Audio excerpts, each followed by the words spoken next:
Starting. Okay. Hello, everyone, and welcome to the second annual Crystal Hangout Q&A. This is going to be a blast. We did this last year, and it was so much fun.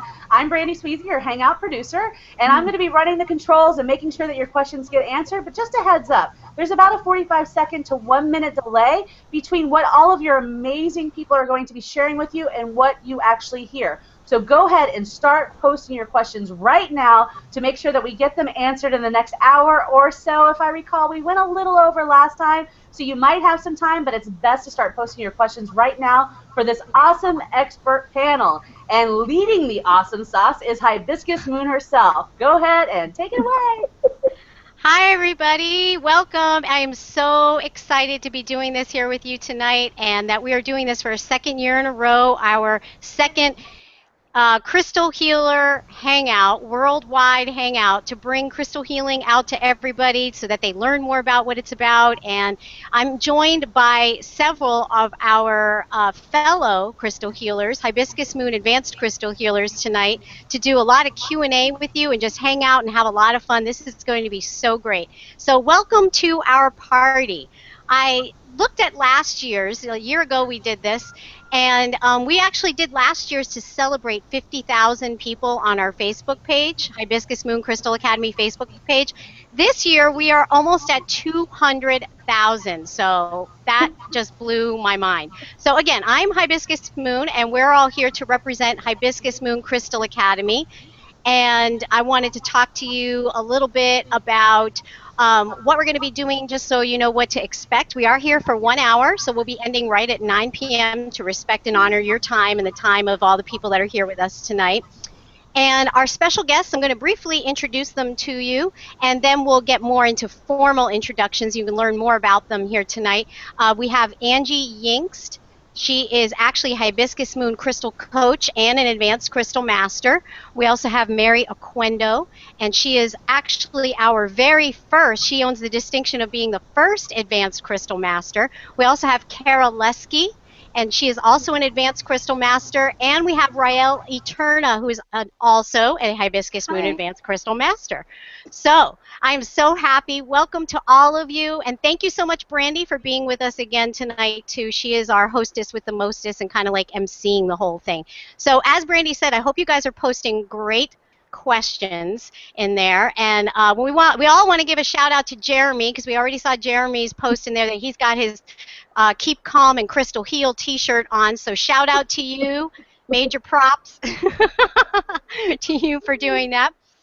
Okay, so I'm going to be asking our resident guest Advanced Crystal Masters here tonight a few questions that we often get asked as crystal healers, things that we often come across. I'm going to do kind of like a mini interview with each of the crystal healers, and then we're going to open the floor to some Q&A to all of you.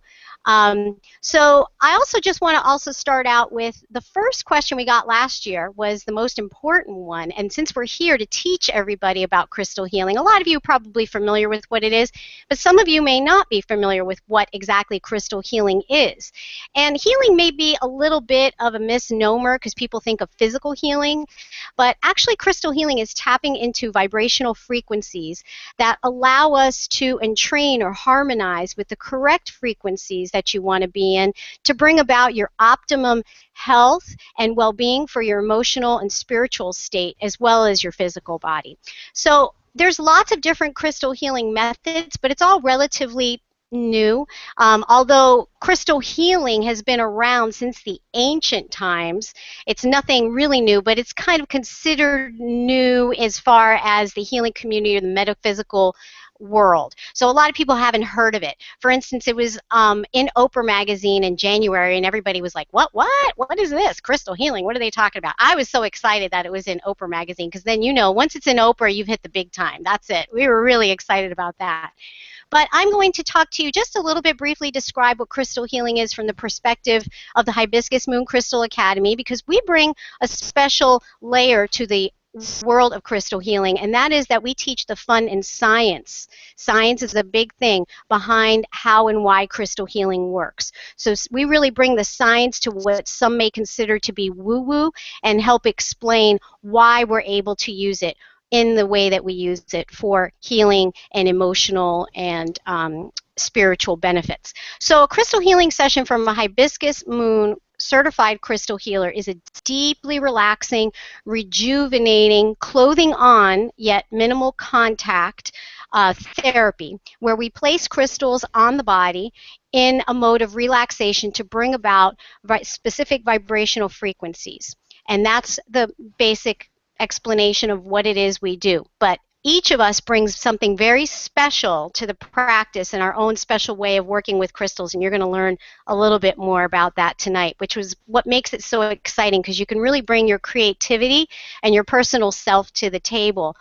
And where you think that crystal healing is such a tight little niche, you'll notice that there's so many different ways of working with crystals.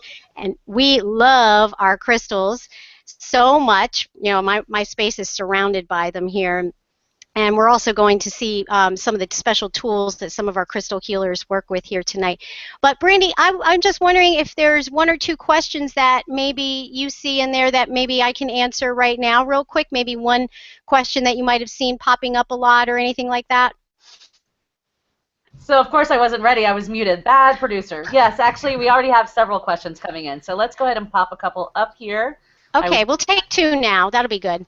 Okay, Debbie Picard Gladstone wants to know, if I have several mother batches made, i.e. one with rose quartz, one with amethyst, one with smoky, etc., and I want to make a stock bottle to use for the week with a mixture of all three, how many drops do I use of each one?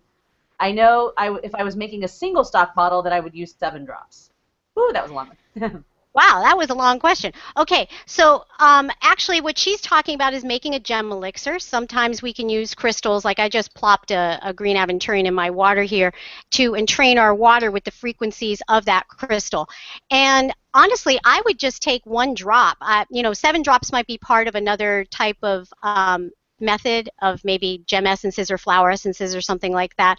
Different modalities and different teaching styles and teachers have different ways, but I would just take 1 drop of each, put it in my pitcher of water, and there you now have an essence from all 3 of those mother batches. And I know that's kind of like an advanced question, because it sounds like you're probably a student in our course, and she's got some of the terminology in there from our certified crystal healing course, but 1 drop from each is really, I would put 1 drop in a gallon of water, and there my gallon is now potentized with that gem elixir. So that's how I would do it. Okay, and let's go ahead and do one more question, and then we'll go ahead and start with the mini interviews. All right, from Inya, I was just wondering what crystals or stones, in your opinion, can help with stiff muscles? For instance, if I slept wrong or something. That's an excellent question. Now, I always preface any kind of physical or medical advice with, we are not doctors. I always suggest going to, a doctor first and using Western medicine for what it's good for, because it does have its special capacity and what it does. But crystal healing can work very well alongside those methods. So, of course, alongside a general, sound, holistic healing practice for those stiff muscles, red jasper is great for loosening up and reducing the stiffness and the uncomfortableness of a stiff muscle. Red jasper is a favorite of mine for that. So I hope that was helpful. Okay, so we're going to get a lot more questions at the end, but I want to start our mini interviews, so I want to get going with that because this is going to be fun. So I'm going to first introduce Angie Yingst, and she is the owner of the moonandstone.com. You see her website there under her name. And Angie is a writer, and she's an artist, and like I said before, she is also a Hibiscus Moon Crystal coach, so she actually helps to mentor and coach students in our course. She's also an advanced crystal master, and she's a Reiki practitioner, and like I said before, the owner of the Moon and Stone Healing. So welcome, Angie. Thank you so much for being here with us tonight. Oh, I'm so honored. Thanks for having me. It's a pleasure, always, always. So, okay, I have a couple questions for you. Okay. All right, so what do you consider your areas of expertise to be in the area of crystal healing? Well, it's funny. I kind of fell into it just by, the nature of doing crystal healing. I had a lot of people coming to me who said they were empathic or were coming to me with the same kind of issues, saying, like, I work with toxic people and I don't know how to shield my energy and I'm drained by the end of the day, or I get drained in public. So I was doing a lot of grounding and protecting work in my crystal healing sessions, and I wrote a blog post about black tourmaline, and that gets so many hits on a day-to-day basis, and it's become something that I love teaching people how to ground and protect their electromagnetic field with crystals, because it's crystals are a great ally in that respect. We can bring them with us and really bolster our own boundary keeping in public. So for me, I guess it's grounding and protecting. And I work with a lot of light workers and healers. And once I started working with one, the next one came, and then it just traveled like wildfire. That crystal healing really helps shield your energy and helps you keep your energy to yourself and be an effective healer. So that ended up being, I kind of fell into it, but I love working with other empaths. Great. I'm so glad that you do that, Angie, because a lot of times I do too, we forget to protect ourselves. We get so excited and ungrounded with the work that we're doing because it's so fulfilling. But then, and you have a few good sessions and nothing's happening and you're thinking it's fine, you don't need to do that, and you kind of forget all about it until something does happen. Right. And then we go seek out a person such as yourself because we've forgotten about that whole aspect of it. Yeah, and you surround yourself with like-minded people. You just kind of, you like the person you're working with, and yet you still get drained by them. So it's just such a good practice. And when people come to me even say, I want to open my third eye, I say, okay, let's work on grounding first, and then we can go there, because, it's not going to work to do psychic work without being grounded, so. So true. So true. Okay, so I have another question for you. Okay. Do you have a favorite crystal, and why is it your favorite? Well, this all ties in together because I absolutely love black tourmaline. And here's one of my mega ones I put in the middle of my house. I have my whole house kind of gridded in black tourmaline, but I just love it because it's just a gentle, wonderful ally in my day-to-day life. Like, I wear it nearly every day to just go out into the world and interact with people. And everybody says, cool, a black crystal. And I say, yeah, black crystal, cool. And they don't know, they're not any wiser. But for me, it helps me. And the whole process of putting it on, I do an entire ritual of shielding, grounding, and protecting myself. So I have come to just absolutely adore my dark stone. So garnet and black tourmaline they're tied, I think. I love both. They're just great. So. Good. Those are great ones. Thank you for showing us your black tourmaline there. And can I ask you, because I'm seeing and I keep looking, my eyes keep going over to the stuff that you have over there. Can you show us a couple of your friendly little tools? Well, I have, a crystal singing bowl, and I actually got this from another advanced crystal master. I'm coming the wrong way with it. And I use it to retune all my crystals. And so I keep it right next to my crystals during sessions, and I just retune them between clients. And I absolutely adore it. It's the best purchase. I know they're a little expensive, but it was worth every penny. So, and then I just have my my crystal healing box. So I kind of keep all my crystals in a box like this for my crystal healing sessions, and I have them organized by chakra. And I just kind of, move it through. So when I'm doing a session, I can choose, out of 3 or 4 different throat stones when I'm called to do that, and or whatever chakra I'm working with. So I have to ask, because people always ask me about this too. I noticed you had little color-coded cards inside those little slots. Yeah. What's on those cards? Are those the names of the stones, or do you have different information on there? No, they're just the name of the chakra, and I have the bija associated with it in case. Because sometimes when I'm in the middle of a session, I'll forget, so I'll just lowly, very low, hum the bija. So, so it's good for me as a reminder. And then some of them are just for specific layouts. Our shielding layout I use. I have a whole section for just that. Because I actually do that one quite a bit. I was just going to say it's a genius idea. I love that. I like organizing ideas like that, and that's really good that it's practical. I love that. Yeah. It's hard to know. Like, I really fumbled with a lot of different ways to keep my crystals, and once I just took, this was my yarn box, or my felting box, because I do needle felting. I took all my felt out, and I was like, okay, this is my crystal box, and I just haven't gone back. So. That's great. Well, thank you so much, Angie. All right, we'll Thank be back you. to you in a little bit. Thank you. Okay, we're going to Thanks go a lot. to Mary next. And Mary was actually with us last year, Mary Oquendo, and she is the owner of handsandpawsreiki.com. She is also a Hibiscus Moon Advanced Crystal Healer. And she is the co-owner of Hands and Paws Reiki for All, a wellness and educational center for both people and pets located in New Milford, Connecticut. Welcome, Mary. Thank you for being with us tonight. Well, thank you for having me back. Absolutely. You are a great guest, and we love having you on these things. So we know, if any of you remember Mary from last year, we know that her favorite crystal is, what is it, Mary? Amethyst.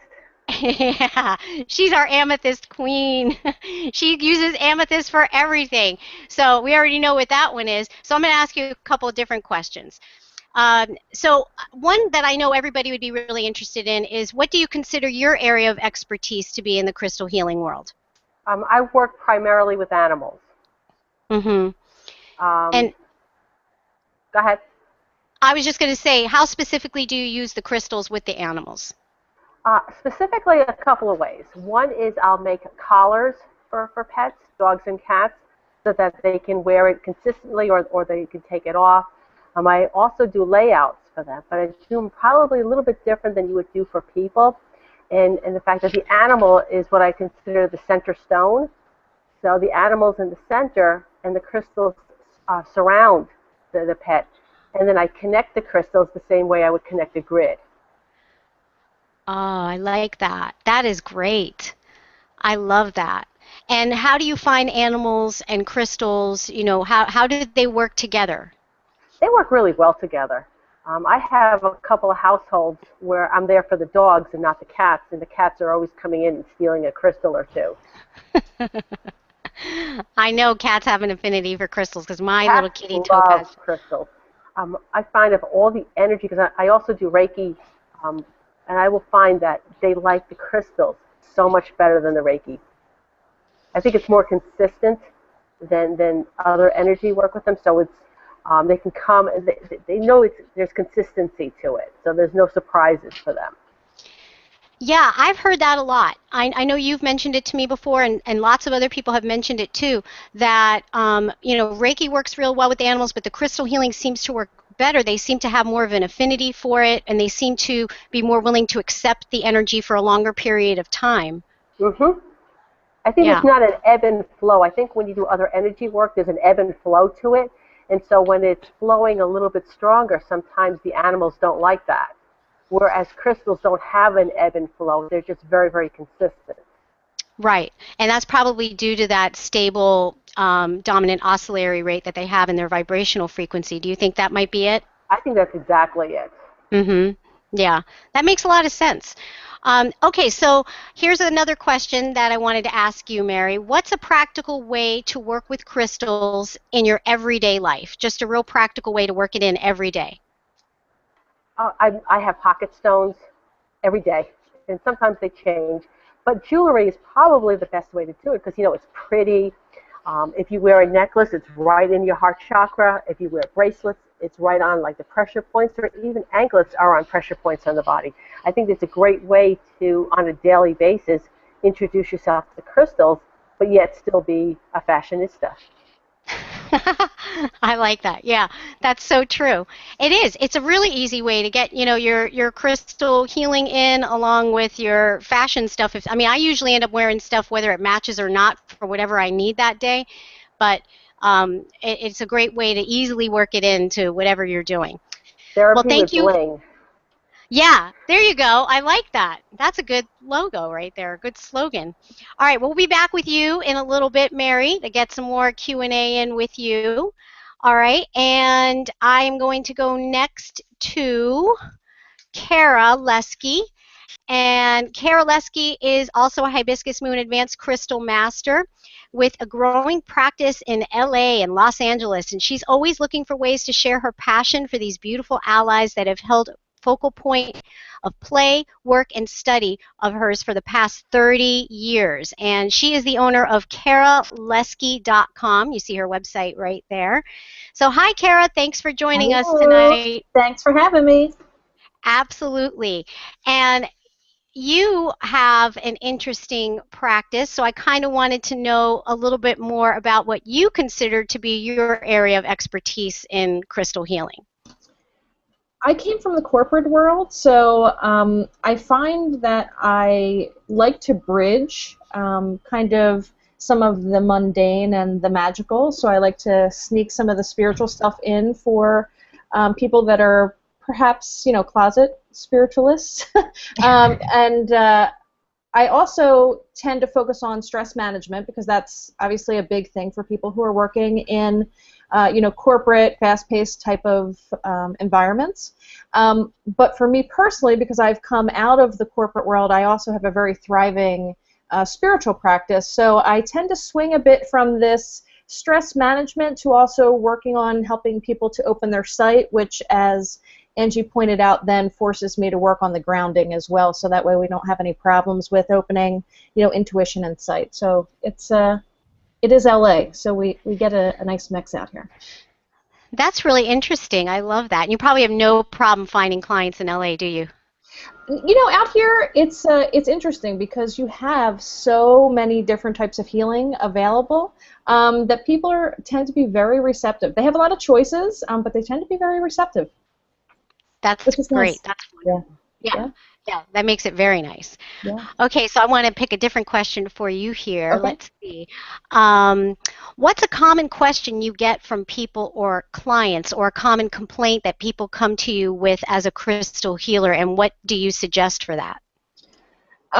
There are two main complaints. The common question I get is always, what's your favorite crystal? That's the question I get all the time. But the common complaint that people usually have, because it's stress, that's how I ended up dealing mainly with stress, is stress management and also grounding, because LA in and of itself is a bit ungrounding, so I find grounding is a real problem here. Mm-hmm. So as far as my favorite crystal, it's always quartz. I tend to be, I really love my quartz crystals. Where's my camera? Here it is. This is one of my favorite babies, and she's just a self-healed, and they are so shape-shifty. They can do whatever you need them to do. That I love them, and so I often will recommend, if somebody's going to get one crystal, to get a quartz, because it can be programmed and that kind of thing. But if I'm giving specific stone recommendations for stress management, if somebody's willing to go invest in various stones, I usually have them look at lepidolite and lithium quartz. They're my two favorite. And usually recommend that they use them in meditation, because most people, they're very willing to use them in a meditative practice out here. And then obviously also focus on grounding. And the grounding, as Angie said, love the black tourmaline for that. But I do love our trio of stones that we discussed in our class here of the smoky quartz, the black tourmaline, and the hematite. That is definitely a great combination for grounding. I love those suggestions. That is great, and I like that specialization that you have there, Kara. That's wonderful. Thank you. Well, thank you, and we'll be back with you again in just a little bit. So now let's get to, last but certainly not least, Rael Eterna, and she is also another Hibiscus Moon Advanced Crystal Master, and she is the owner of CrystalRockstar.com, and she offers crystal and Reiki remote healing, crystal grid sacred geometry art, crystal products, and personal crystal readings to improve mind, body, and soul. Welcome, Rael. Thank you for joining us tonight. Hi. So, okay, I'm going to ask you a few questions. So, what is the best part or your favorite part of being a crystal healer? My favorite part of being a crystal healer, I guess, would be that feeling you get after you're done with a session with somebody, because it feels good seeing somebody feel better, and basically whatever issues they were having beforehand, all of a sudden they're transformed and they're like, what did you do? How did this work? And especially if they're new to crystal healing, they just love the results after it. So I just like being able to help other people. It just feels good. That's exciting, isn't it? Yeah. Yeah. Do you have any special crystal babies or tools or anything around you that you might want to show us? Yeah. I actually, two that I've been working with lately that I like them because I feel the energy most strongly are Auralite 23 and my selenite. And I guess because everybody's energy is different, when you work with the crystals, some of them, when you touch them, you don't really feel them, but then there's some that you can really feel them. And with these two, I can really feel like a body buzz, or I don't know how to describe it, but it's awesome, and I recommend it to everybody. I know what you're talking about. Where's my my Orlite 23. I love Yeah. this stuff. It's definitely good stuff. Okay, and I'm going to ask you one of the same questions I asked one of our others. What's a practical way that you work crystals into your everyday life? So just like how Mary said with jewelry, I also use them in every morning when I do my morning smoothies. I like to basically add gem elixirs to them, depending on what I'm going throughout the day. If I need to focus more or if I need more energy, I'll add it to my smoothies there. Or in addition to my beauty products, I like to put crystals in the body oils that I'm using. And so basically, yeah, for food, for makeup, for body beauty stuff. Can you give us one example of a fruit smoothie that you've made with a gem elixir in it? Well, today I made a mango smoothie. I put a little bit of strawberry in it, and I like to put, well, for today's hangout and everything, I needed some energy to keep going, and so I put a little carnelian in there, and then also that kind of like a gold etheric powder, and the other thing that you recommended one time, which was the not the bee pollen, but one of those. It's off the top of my tongue right now. Was it silver, colloidal silver, maybe? Not that, but it's the propolis, or I don't know how to pronounce it properly. Propolis. Yes, that extract in there. Oh, that sounds like that. You probably got some mega energy off of that one. Yeah, they're fun. Making smoothies are fun. Yeah, they are. Okay, well, I'm sure we have a ton of questions piled up in there now, Brandy, right? So let's go ahead and get started with that, and we want to get your questions answered, and that should be some fun, and then maybe we'll do some other things, too, with some more of the interviews, but let's see how many questions we have going right now. Yeah, we have several questions coming in. You're getting a lot of shout outs and a lot of love yous, but I'll go ahead and move into questions to make sure that they get answered. We love you too. We love all the crystal hotties in the world. We love you. That's awesome. Jennifer wants to know if a crystal or stone is good for the garden. Is it better to use a tumbled stone, crystal, or raw form? And do you give it to the earth forever? And then what if, okay, this is a long one too. What if it is one of your favorite stones? Do you offer it in the ground or save it? Okay, so I'm going to open up the floor to our crystal healers here. So anybody would like to answer these questions, go ahead and raise your hand. Oh, are they being shy? Oh, no, there we go. Angie's got her hand up. There we go. I love moss agate for my garden. I just think it's just an amazing, it belongs in the garden. So I love moss agate. I do use citrine for growth, and I do use green gemstones sometimes, like green aventurine, and I tend to use tumblies because I do put them outside, and I kind of have like a group of stones that I use for my garden that I kind of always have outside, and I might move them around, but I make a grid around my garden. Now, if I had a favorite stone, like a super special stone, I think I might use that for a garden grid inside. I might use it as a grid that I would make inside to send the intention and energy of the growth of my garden, rather than put it outside. And it would do fine outside. It's not going to hurt the stone to put it outside. But if you want to keep it near and dear to you, I love grids. I have a grid going in like 2 or 3 grids in my house at any time, for different things. So I think gridding is a great way to use a favorite stone. So that's my take. I don't know if anybody else has other ideas there, but. Did anybody else want to add more to that? I'll add.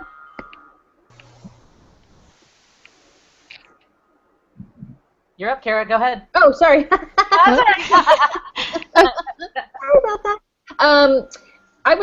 I like all different kinds. I work mainly with raw stones, although tumbles are nice too. I do like the agates, as Angie said, but I like emerald, and I even like fuchsite because it's got that sparkly green to it that feels very fey. For me, I don't mind putting them in the garden or outside if I'm using them to work with the garden. It's kind of the difference because I have a shamanic practice as well. Personally, I have one. So if I'm going out and I'm making an offering, then I would never take that back. So it's kind of the difference between working with the garden and making an offering to the garden, for me personally. So if I were just taking the stones out to grid the space or to work with the garden, then for me it would be okay to take that stone back. And if it was my favorite stone that happened to be a very soft stone that I was putting out there, like a selenite, then I probably wouldn't do that. I would probably do that, as Angie said, inside on a grid. But if it was a durable stone, then I would be okay having it outside. That's me personally. All right, you want me to just keep on throwing questions out there? Yeah, since we have a lot, we probably get through them quicker that way. Let's have one person answer each one so we can go through more of them that way. All right, you got it. Christine would like to know, have you worked with or heard of people working with smoky quartz or black tourmaline with the root chakra? I've always considered the root chakra as a red ray and used red ray crystals versus black ray. Anybody want to take that one? I I can. thought for sure Angie's hand was going to go up. Go ahead. I thought Angie was going to put her hand up. Yeah. Who's Go going? ahead, Mary. Oh, okay. Yeah, I use the black tourmaline and the smoky quartz for grounding all the time, as well as also hematite is a great grounding stone. So I don't think it has to be a red stone to be a grounding stone. I think any of the stones that are connected to the earth make good grounding stones, so that's going to be your brown stones and your black stones as well. Yeah, I think those grounding stones do tie in with the root chakra as well. I see the root chakra as reds as well as the darker colors. You know, some people split that out into the Earth Star chakra. We certainly do, but I feel like they also work very well with the root chakra as well. Awesome. Okay, I'll just keep firing questions. Yeah. Okay, Sandra wants to know, is there a crystal that you use that assists the crystal's vibration in a mojo bag work better together? Wait, okay, so, yeah, is there a crystal that you use that assists the crystal's vibration in a mojo bag work better together? I can. Go ahead, Rael. Okay. I guess this is basically quartz, right? Because quartz amplifies all different kind of crystal energies. So just pop your quartz in your mojo bag and you should be, you know, expanding that out a bit more. So I would recommend quartz. Awesome. All right, next question is coming in from Lisa. Lisa wants to know, what are some crystals to use to open up your third eye? I'll take it. I love using azurite. That's like my go-to beautiful when I have a nice big. I mean, it's a more expensive crystal, but on a day-to-day basis, I love lapis. I love amethyst. I use lepidolite a lot because it opens the third eye, but it also is a calming, relaxing stone. So I kind of go with that indigo, and I go with purple sometimes because I think they're both really great for the third eye. So lapis is a wonderful tool. I love I have a little itty bitty tanzanite that I put on sometimes, and I use them in crystal healing sessions. People are like, "What was that huge stone you put on my forehead?" I'm like, "It was not even the size of my fingernail, but it's so powerful that people can really feel it." So those are some good ones. Very cool. All right, I'm just going to keep on firing them. Ruth would like to know, I don't have a point or a wand to activate my simple grid, but I do have a piece of milky quartz that is arrowhead shaped. Can I use this to quote unquote cut the pie?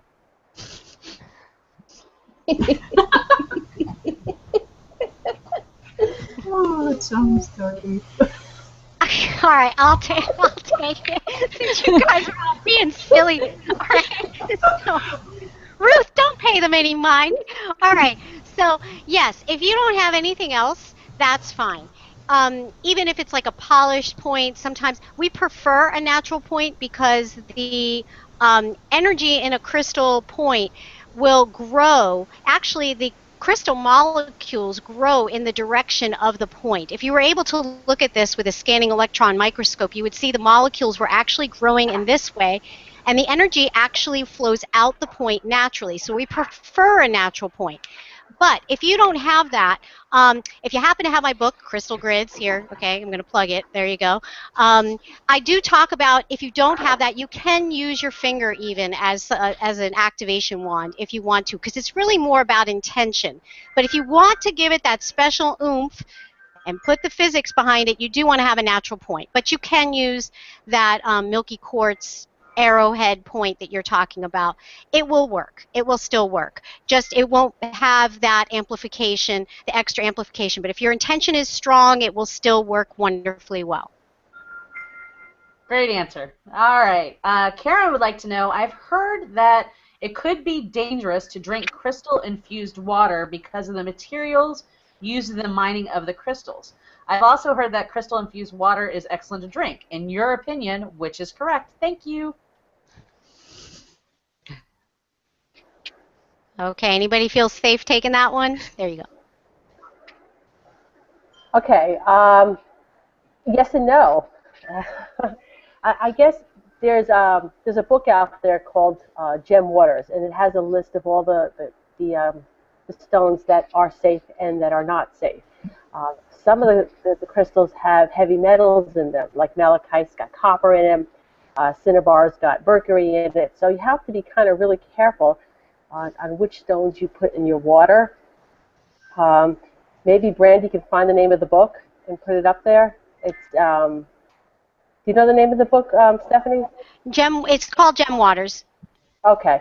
Yeah, it's a great book. I have it. It's actually in my office, and it's my go-to book before I do any kind of elixirs, just to make certain that the stone that I'm using is safe to use in water. That's a good answer. Also, if you want a free list on my website under resources, hibiscusmooncrystalacademy.com, there's a toxic stones list there. And as far as chemicals used in mining, if you're washing your stones off, as long as they have a Mohs hardness of 5 or above, you shouldn't really have too much worry on that. And we discuss that when we make gem elixirs to make sure that you're washing the stones well if you're putting directly in the water, making sure it's got a Mohs hardness of 5 or above and that it's not toxic. And if you're in doubt, don't put it directly in the water. Perfect. All right, next question. Cindy would like to know, are there specific divine guides that specifically help and represent the mineral kingdom that we can call upon when we're working with our crystals? I.e., Archangel Raphael is for healing. Much love and gratitude. Specific crystals to the mineral kingdom is what she was asking. That's not an area of expertise of mine. Do any of you have any expertise in that area? Not necessarily a specific guide, but I'll call upon my own guides to assist me, and especially when I'm working with, if I'm not sure which crystal I want to use, or I have a choice of a couple different crystals, I'll call on my guides to help me kind of make that decision, but I don't have a specific guide that I use. Angie, you look like you... Yeah, I know that Epona is a fairy goddess that's supposedly the goddess to work with if you're working with crystal healing. She just kind of has that lore. But I also call on Archangel Raphael and like Metatron, and work with some of the Ascended Masters like Saint Germain during my crystal healing sessions. So that's probably a very personal thing that goes along with your own personal practice, you know, and we're all very Absolutely. different. Yeah. Okay, I'm guessing this is going to be for you, but here we go.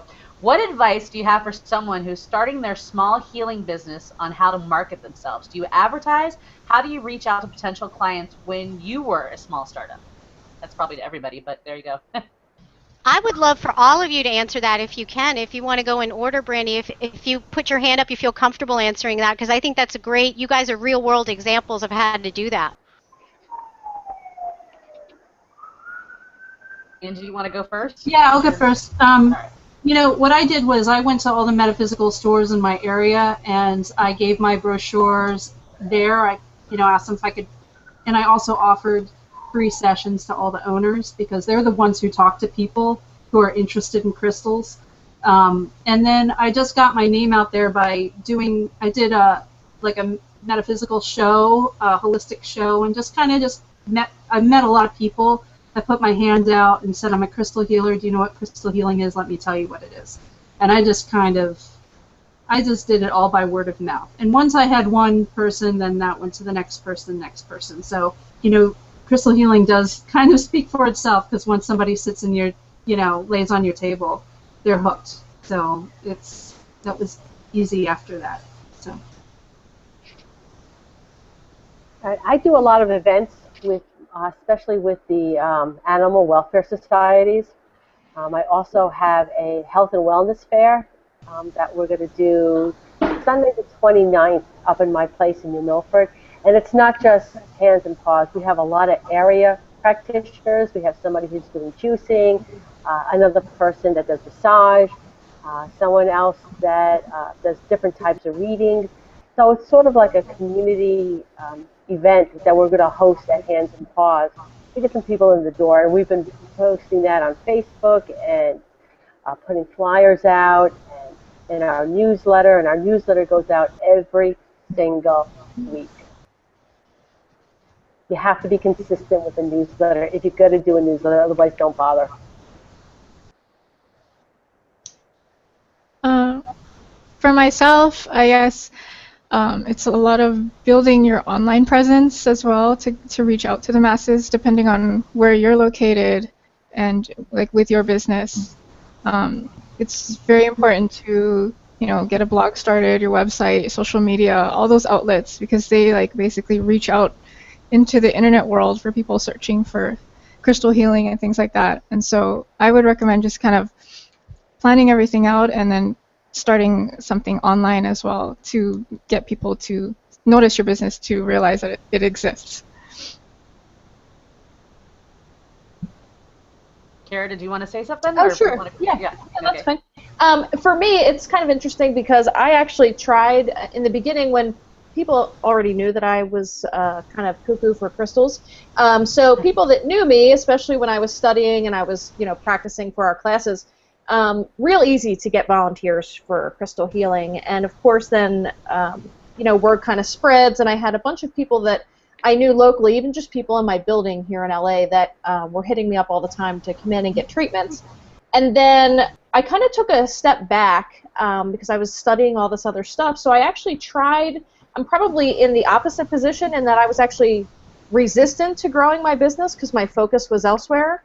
And a community that I was involved in and that I'm still involved in, once people find out that you work with stones, because, I'd be in and it would just come up in conversation, they actually approached me to start teaching classes. And so it kind of finds you. But I do agree with Mary that if you're, and with everybody else, actually, growing the online presence and consistency is really important, because even the one place that I am pretty consistent and always was, even when I wasn't trying to grow my practice, was Facebook.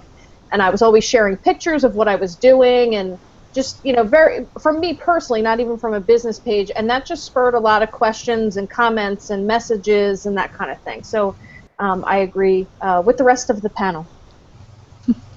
And if I can add in there, too, in the beginning when I first got started, you do want to get involved in your community, like a lot of you have said, and going to people who own, stores, new age shops, yoga studios, things like that, and offering to do some sort of free event or love donation event or something like that to help cover the cost for the owner, not really for yourself, but it's more for just putting your name out there. But once you do a few of those events and people really, like some of you said, they get involved with crystals, they just fall in love. The crystals really do the work for you.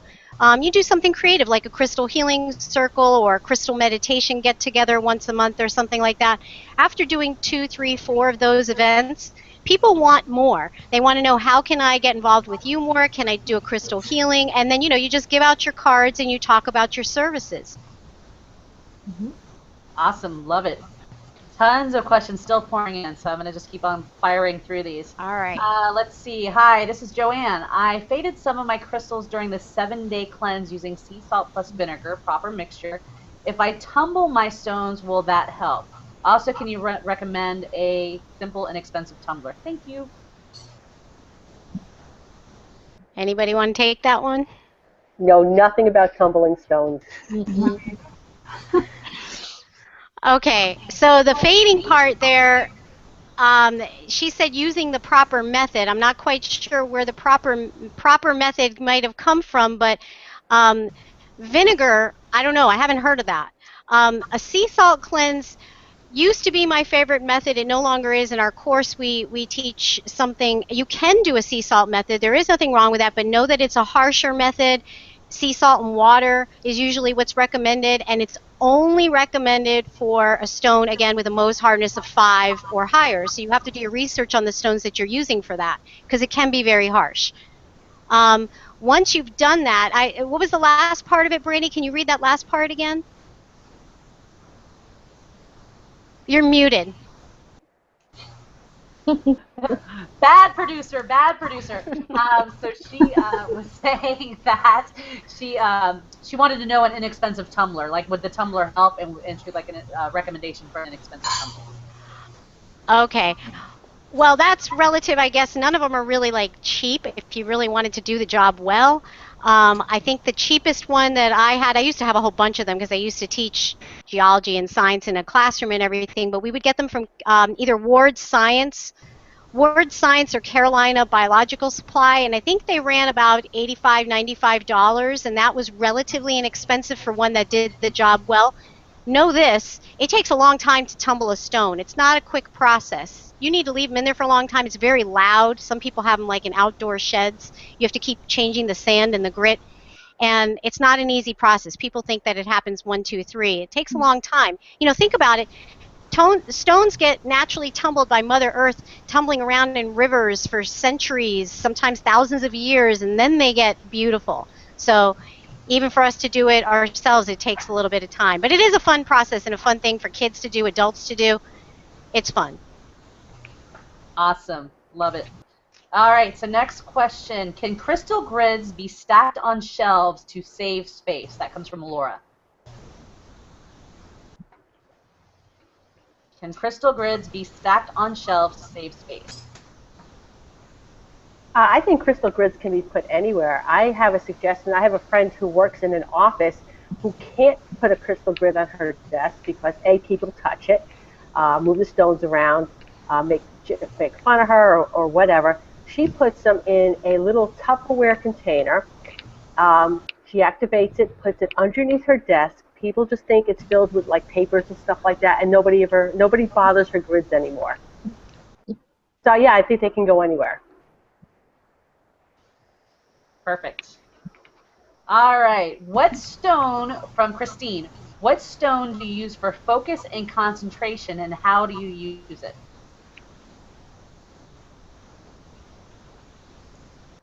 Amethyst. Amethyst for everything, right? Yep. If I'm feeling truly unfocused, I'll take like a little tumbled stone right to my forehead and then take my bangs and cover it so I don't answer the door with like a stone taped to my forehead, which I've done by the way. UPS is like, here, take your package.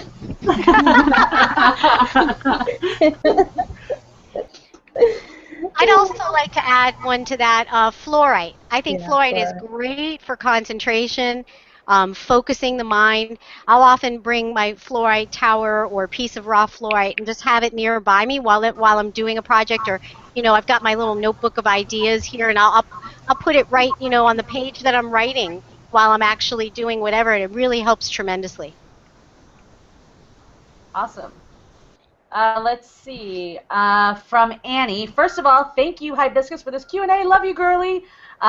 She wants to know, do any of you work with crystal skulls or star beings in your healing? And if so, what kind of results do you have? I'll take it. I I work with crystal skulls. I like them. They're kind of like somebody had asked the question if there were specific mineral spirits. For me, when the stone has a face on it, it kind of helps you connect with that mineral spirit in a different way than the stones when they are either raw or pointed or in spheres. So I won't say that I work with a lot of star beings specifically, because that means very different things to different people. But I do work with crystal skulls in a way to help me connect with minerals. I actually have one right here. Let's see if I can get the... This is one of my favorite guys. Here, can I get the... There we go. I don't know if you can see him, but he's very small, but he's very talkative.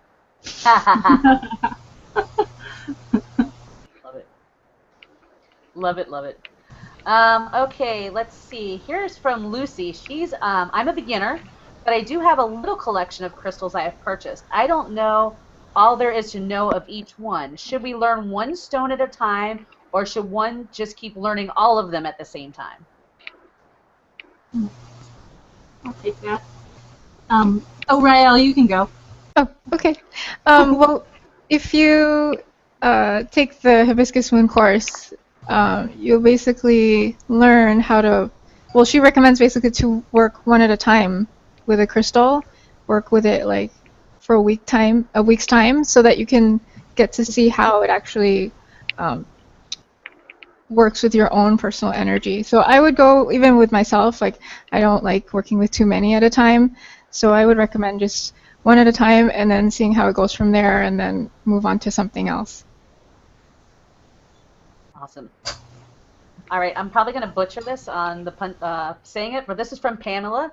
Hello, Crystal Healers. I was wondering if any of you use sapphirite, S-P-H-A-L-E-R-I-T-E, and if so, what purpose do you use it for? I have a couple pieces that I keep on my goddess altar, but I haven't seen much at all about it. Thank you.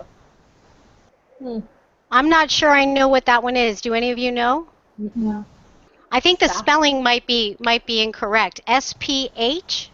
Yeah, S-P-H-A-L-E-R-I-T-E. It looks like sapphirite to me. And she wrote it twice, so that must be something specific. Pam, if you're listening, go ahead and post us another. In the next 45 seconds, post us something so that we know. And yeah, it'll be 45 seconds before we get back to that one. Let's see. How about...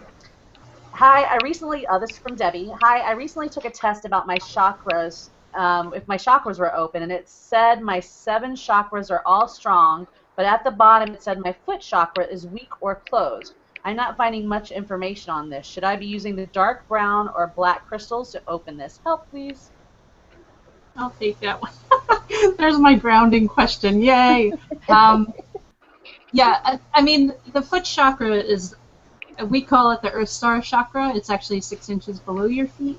And it's your connection to Mother Earth. And so, yes, absolutely. Using dark stones is great to kind of strengthen your connection to Mother Earth, to grounding. You know, what basically I think the results that she got is saying is that she needs to ground a little more and work on all her grounding efforts. So you can get barefoot. That's a great way to do it. I like to meditate with when I'm sitting in a chair with a dark, like tourmaline, black tourmaline, dravite, hematite, a smoky quartz between my feet, and you know, just kind of sit in meditation that way to help me ground. Like I'm a serial smudger and a serial grounder. So anytime something's wrong, I'm like ground and smudge, you know?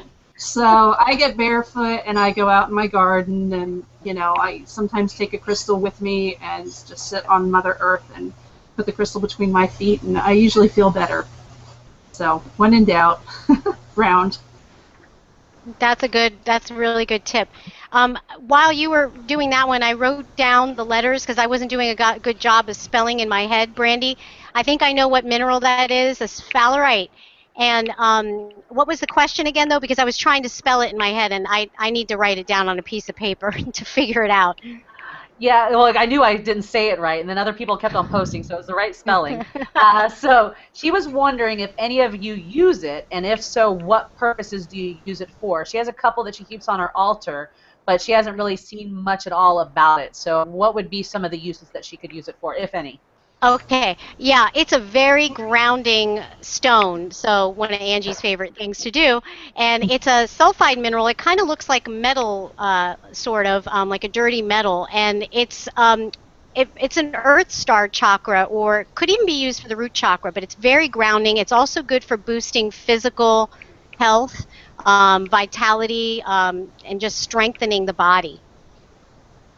Awesome. All right. Well, yay. Good job on getting that answer because I knew I was me saying it wrong.